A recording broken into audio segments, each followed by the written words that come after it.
My name is Jerry Reinhardt. My name is Brenton Phillips. DJ Stazak. I'm LJ Bryant.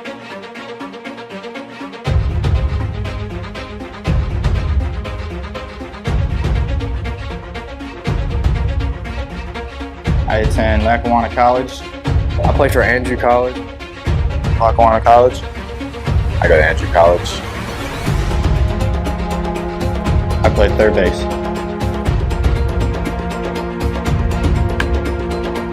I play outfield and infield. Shortstop, center field.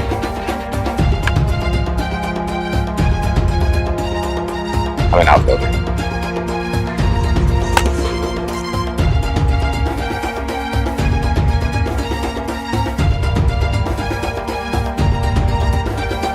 I'm a JUCO product. I'm a JUCO product. I'm a JUCO product. And I'm a JUCO product.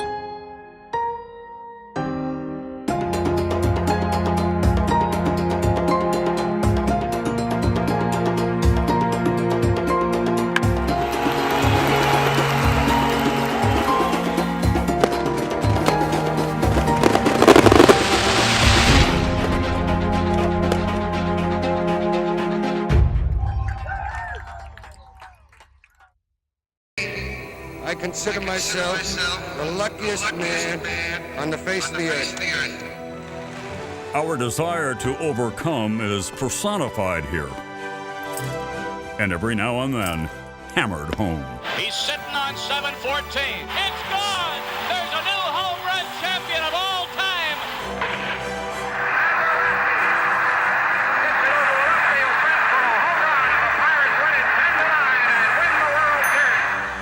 Our story lies within these walls.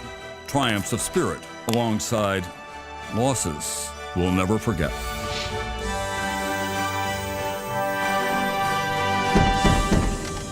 But even the past is an ever-changing place. And once a year, cherished heroes welcome new ones to these hallowed halls. As we select these boys of summer to become men for all time.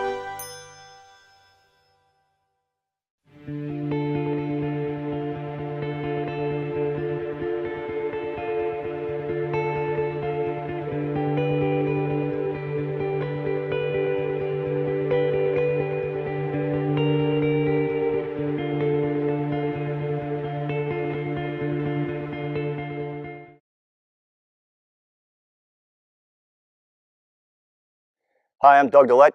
I'm a coach with the Utica Blue Sox. I'm here today to do one of our instructional videos. Today we're going to talk about sacrifice bunt. I'm here with my friend Nate. All right, he's going to help us out and do a little demonstrating for us. So sacrifice bunt. First of all, what is sacrifice bunt? Sacrifice bunt is sacrificing yourself or you're out to move runners in scoring position. All right, when we lay down bunts and we move runners, we put pressure on the defense. That's what we want to do. More importantly, we want to move runners, okay? So you're giving yourself up for moving the runners over, all right? Unlike a bunt for a base hit, all right? So what we want to do first, all right? My friend Nate here, two things we're going to pull off here with a sacrifice bunt. First of all, what Nate's going to do is he's going to spin his feet. All right, as you can see, he's spinning his feet. That's in the correct position. As he does that, he's going to slide his hands down the bat. All right, and he chokes up. If you can see this, okay, he's choked up for better control of the bat. We need to have good control. This bat is sitting in his trigger finger with his thumb bracing it and pressured up against. So he has great control of this. He could let go of this and probably still hold on to it. All right, we want to start this bat out over the plate. Okay, and chest level. Why? Because the chest level is the top of the strike zone. If that pitch goes over the bat, we know it's a ball. Nate's going to pull back on it. Okay, so it's very important to start at chest level. Second of all, we're going to have a little tilt of this bat. As you can see here, the knob of the bat is going to be slightly below the barrel of the bat. This is going to promote more of a downward action on the ball so we can put that ball on the ground. We do not want to pop that ball up in the air, okay? We want to put that ball on the ground as quick as we can. All right, so you can see where Nate is. He's choked up. You can slide your hand down a little bit more, Nate. All right, he's out in front, chest high. Now, that pitch, like I said, goes over the bat. We pull back. If that pitch is below the bat, what we're going to do is we're not going to stab down at it. We're going to bend our knees to go down at it. Okay, we want to bend our knees. We do not want to stab, and you know what I mean by stab. Nate, I want you to stab at the ball and show. We don't want to do that. All right, we're losing control of that pitch. Okay, so we want to stay in control. We're using our body. The bat's in a stable position. We're just going down after that bunt with our knees. Okay, now when we lay down this bunt, especially if there's a hard fastball, all we're doing with that baseball is catching that ball with the barrel of the bat. We need to deaden the ball with the knob below the barrel, and we kind of accept that ball or catch that ball, soften it or deaden it. We're going to put the ball out in front of the plate, well in front of the pitcher, and well out in front of the catcher.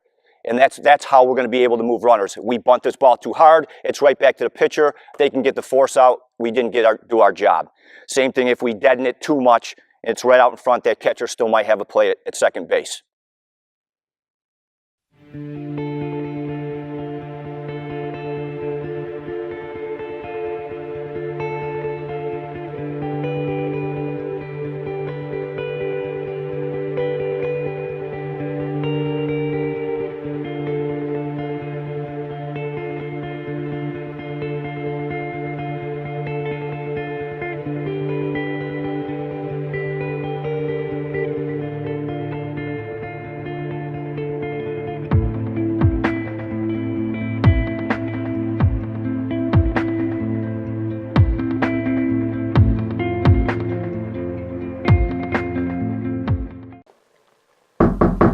Hi, I'm Pete from Big Apple Music and Electronics.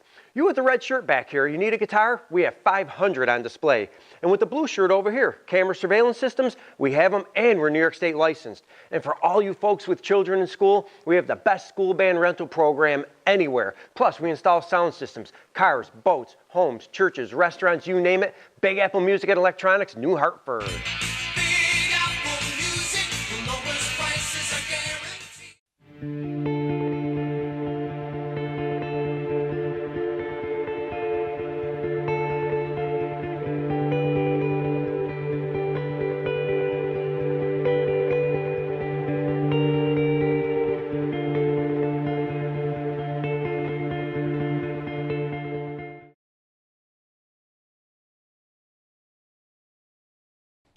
Hi, I'm Doug Dillette. I'm a coach with the Utica Blue Sox, here for another installment for our baseball videos at Field of Dreams Sports Complex in Utica, New York. These videos, you can see them on uticabluesox.net, and they're free, okay? Today, we're going to talk a little bit about catching, basically the setup. We might take it a little bit further there. Again, just the basics. All right, I have my friend Matt here, Matt Lux, who was a bat boy with us for the last couple of years. He was a catcher, so we're going to go over a few things real quick. Okay, first setup. All right, if you see where Matt is right now, he's got a good distance. He's in a good athletic position where he's got a good base. We don't want our feet too close together. And see if you notice how his toes are pointing out at like a 45-degree angle. So we got a good athletic base. All right, to be able to move on the ball if the pitch is thrown wide and we got to go down and block it. Now blocking, we're going to go over down the road, shortly down the road, but not today. Okay, we're going to cover a couple other things. All right, now as far as Matt and how he receives the ball, we do not want to be too firm where we receive it. And Matt, if you stick your glove right out there like that, that's too stiff. Okay, we don't want to be too stiff with it. Okay, and too firm. All right. At the same time, we don't want to be too soft with it. In other words, it's taking it back in, all right, to your body. Because what happens here, all right, now I'm going to stand up for a second. If I'm the umpire and I'm behind Matt, and Matt catches it too soft, all right, I, as an umpire, lose focus of that ball because it's in on his chest. So we might lose a strike there, a strike call. okay? So it's important to be out in front, be firm with it, but not too firm, and a little soft with it, but not too soft. Where we're out in front, the umpire has a good view of the ball going into the glove, so he can make a better determination on if it's a ball or a strike. Okay, now, more so too for pitchers. I know a lot of pitchers are like this. It's important too. When there's nobody on base, Matt's in his position now to receive. He's going to give a good target to the pitcher. See, if you notice how his chest is up in the air. We want a chest up in the air. It gives a pitcher a better target to throw. The pitcher has a better background with this glove, behind this glove. So it's easier for a pitcher to focus in on that glove. If we're too close and bent down here, we're shortening it up. A pitcher sees a very, very fine place to put the ball, and it might make a big difference in how he throws a pitch and how he locates it. So we want to be nice and tall, good chest with a glove in front of it, so the pitcher has a good idea of a good target to throw at. Okay, now we're going to do a little drill here today too. We talked about not being too firm, not being too soft. All right, so I'm going to get out in front of Matt, and we're going to show you how not to be, how to teach to strengthen your hands basically. All right, so where you're not going to be too firm or too soft with receiving that baseball. Okay, so we're going to do a little drill here. It's good for you guys. This is a very good drill to learn at home. It's going to strengthen your hands. We got to have a strong hand as a catcher. All right, not an easy drill. You guys are going to have a tough time with it at first, but the more you do it, the better you'll get at it.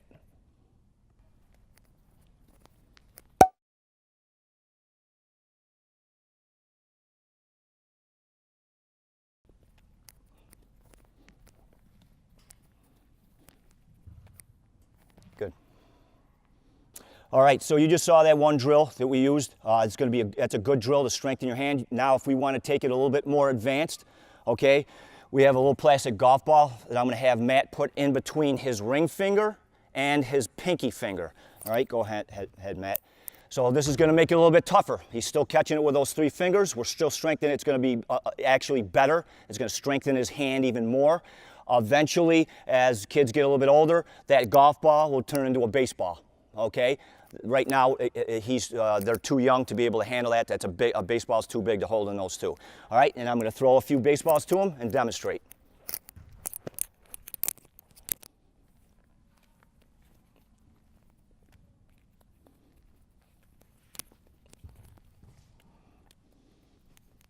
Attaboy, good. Okay, now, one position I'd like to talk about is up until now we talked about with no runners on base. Now Matt's going to show you the position that you want to get into as a catcher when there are runners on base. So Matt, let's get in position where there's no runners on base. Nobody's on base. Again, he's got a good base, athletic position. His toes are pointing in a 45-degree angle. His chest is up.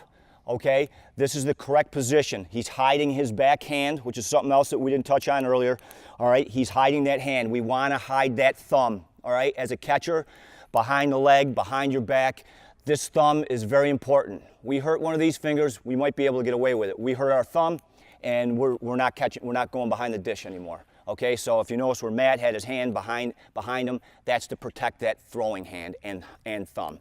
Okay, now Matt's going to show you now if we get runners on base, all right, we have to be in more of a ready position in case that runner steals. So now, Matt, I want you to get into more of a position, all right? If you notice, he got upright a little bit more, his butt's up in the air a little bit more, he's in more of a better throwing position, all right? So now he can hop up and throw a runner out going to second base or going to third base, all right? And we're going to show you a couple examples of how Matt's going to do this.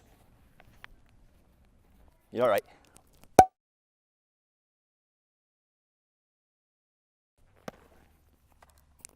Good. And again.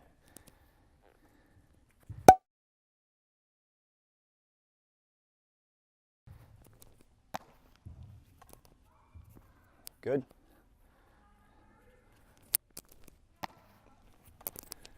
Okay, now you notice Matt's throwing with a cast on, so he's a tough kid for us. You can get down here, Matt, again.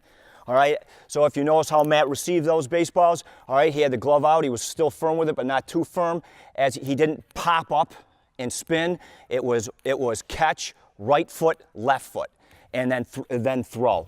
Okay, so Matt, that's the correct position to be in and how to throw runners out at second base or third base. All right, again, Matt, got a cast on. He did a great job. He's tough because he's a baseball player. Follow your passion, live your dreams.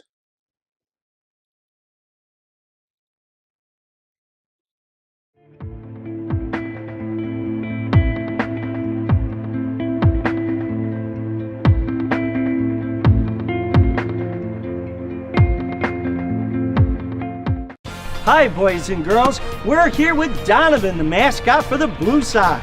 Summer sports and activities bring many people together in open outdoor areas such as baseball here at Donovan Stadium.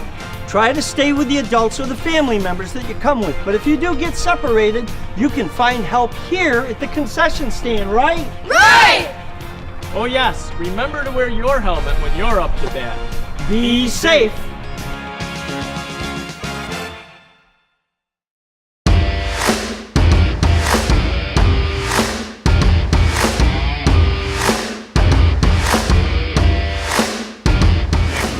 At Smith Packing Company, our facilities and trained staff are prepared to deliver a full line of food service throughout the region.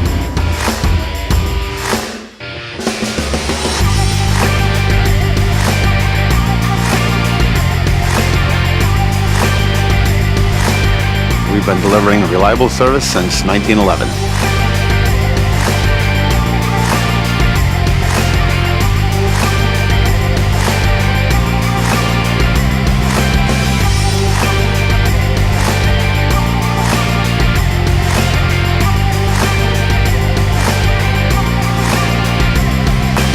Hi, my name is Eric Smith. I'm the fourth generation to run Smith Packing Company, and we appreciate your business. Thanks for watching.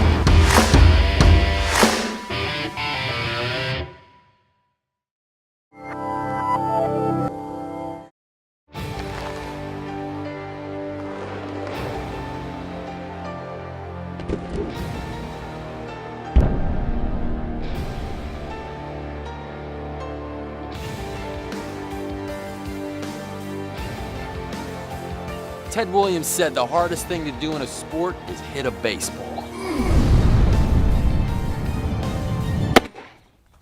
I think he was right.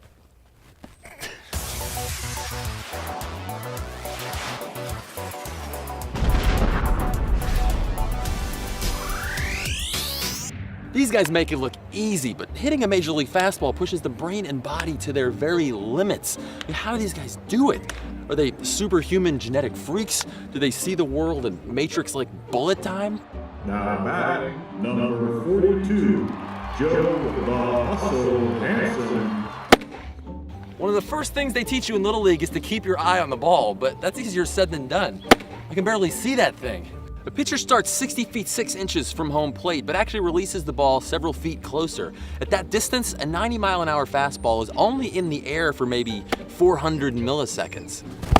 That's not a lot of time. And we can perform simple reaction tasks in less than 400 milliseconds, but hitting a baseball is a little more complicated. Hitters aren't just reacting to the pitch. They have to make a big stick arrive at the same time and location as a tiny moving sphere. They only have a 9 millisecond window to make contact, less than half an inch margin of error. To make things worse, the hitter's at a huge disadvantage. They're living in the past. We all are.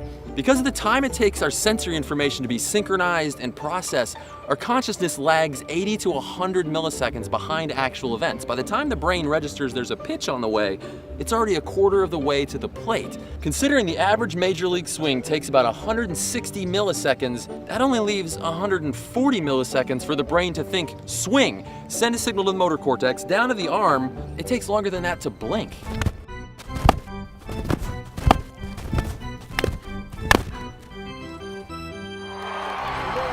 Baseball great Yogi Berra allegedly once said, "You can't think and hit at the same time." And he was right. There's just not enough time to sense, decide, and act on a pitch. Baseball players almost have to think without thinking. The first phase begins before the pitcher even starts to move. How many outs are there? Where are the runners? What is this pitcher like to throw when there's 2 strikes? The context of the game can help narrow down the possibilities and give the hitter a sort of ballpark estimate. The pitcher winds up, the batter begins to move, and then things go subconscious. Batters go into every pitch as if they're going to swing. Their bodies have to get a head start. Their eyes are locked on the exact distance and location of the pitcher's release point. There's no time to focus or move their eyes into position. To hit the strike zone with any pitch, a pitcher has to release the ball within a cone just 2 degrees wide and within half a millisecond of their target. Batters are able to analyze tiny differences in the angle of release of the ball to determine if it has any chance of crossing the plate. We are no-go for launch. From this point on, the batter just has to figure out when the ball will cross the plate and at what height. Easy, right?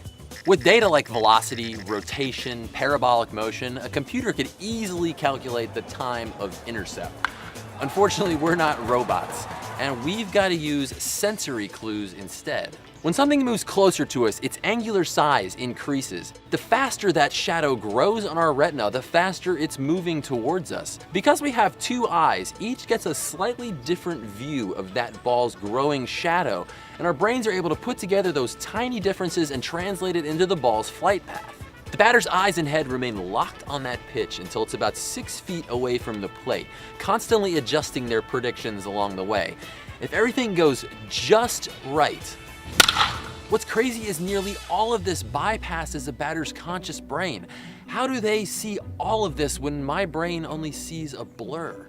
The center of our retina contains the highest density of photoreceptors of anywhere in the eye. This is why we see best when we look right at something. But thanks to genetics, some people have more cells in the middle of their retina than others. A higher density of cones in a given area means more resolution. In eye exams, the average major league player tests at 2013 vision, and 80% are below 2015. Some even approach 28, the theoretical limit of human vision. In the 1990s, Los Angeles Dodgers scouts were able to predict which minor league players would succeed in the majors based solely on how they performed on eye exams. A baseball's red laces can give different pitches a telltale signature in flight. A 2-seam fastball can look like 2 red stripes based on its backwards rotation. A slider's lateral movement can paint a red dot on one side. Hitters, thanks to their experience and their expert vision, are able to pick up on these patterns in flight.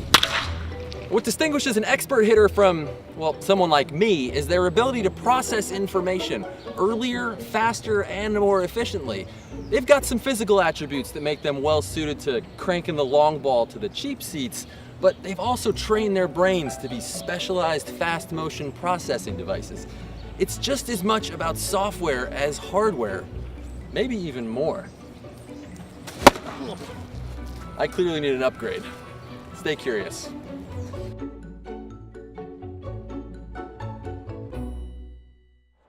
This episode was sponsored by Dropbox. Whether you're designing, presenting, writing, or building, Dropbox makes it simple to work together on any file. Because if you can work with anyone, anywhere, any way you want, the world will be full of more interesting things. Dropbox, all yours. What color is the moon? I asked you all this question, and I got some very interesting answers. Silver, like aluminum. Or white, like the color of clouds. Chalky, like ash.